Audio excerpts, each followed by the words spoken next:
Hi, I'm Alex McCord, and welcome to The Real Deal on TheStir.com. Today we are catching up on The Real Housewives of New Jersey, Season 6, Episode 9. This week I saw lots of reality TV devices. I think when you have a transitional episode like this week's was, it's easier to see all these techniques. We had evidence of pushy producer talking points, phenomenal camera crew access. We played compare and contrast, and there was a gift from God. I mean, Michelangelo. But wait, we'll get to that. So what do I mean by transitional episode? Okay, this week was a build-up. Nothing really happened. We know that the girls' trip to Florida is coming up, and the last major thing that happened was Teresa and Joe's guilty plea. So we're sort of in between major plot tent poles. So let's talk producer talking points. It is so obvious to me that someone keeps encouraging all the cast members to talk about Teresa's fraud case. Everyone. Some resist this better than others, and the newbies are clearly the easiest marks. The twins, Nicole and Teresa, have their own storylines due to the whole Reno versus Victoria Gotti situation, as well as Bobby, the restaurant, etc. Amber, on the other hand, is more or less isolated from the rest of the cast. This week, she had a new wrinkle with the will she or won't she pass her 5-year remission tests. By the way, sidebar, I have very mixed emotions about that, don't you? The 5-year test storyline is definitely the first time Amber's cancer battle has come up in a way that feels organic and like she's not beating the other cast over the head with it, using it as a weapon. However, if it were you, would you want this terrifying time of your life filmed? I mean, I guess the answer is if the additional tests come out clean, it's okay. But what if they don't? It reminds me of this season's Married at First Sight over on the FYI network, where Jason wouldn't let his mother be filmed because of her cancer. Anyway, back to Amber's storylines. Besides her tests, she has no story currently. And she's not going to Florida, so she's got two options. Either one, bring up the whole Victoria Gotti nonsense about the Apria family, which will do her no favors, or two, aggressively pump Teresa Giudice for details. What do you think she's going to choose?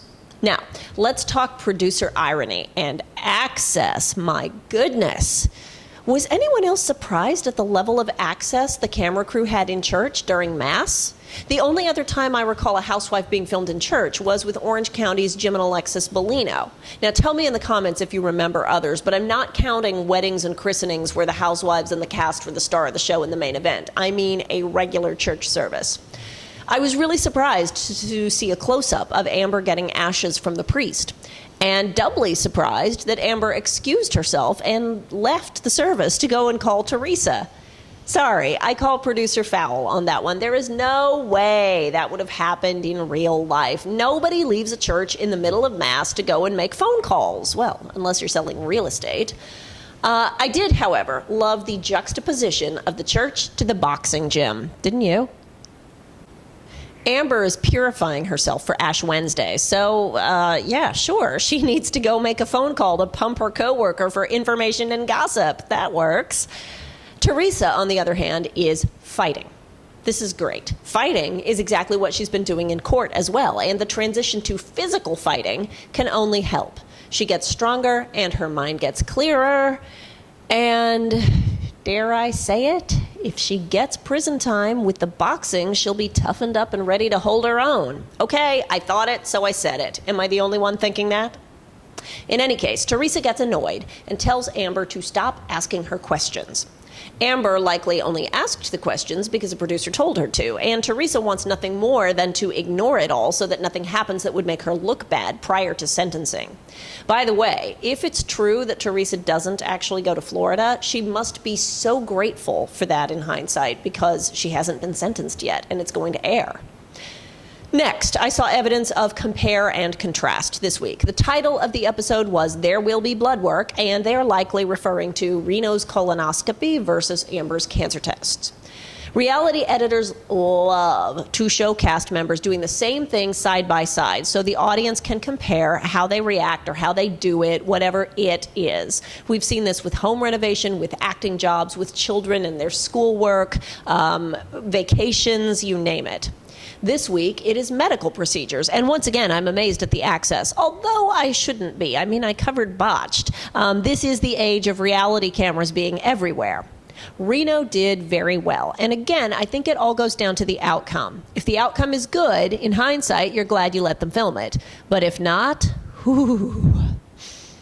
Finally, this week, there was a gift from God.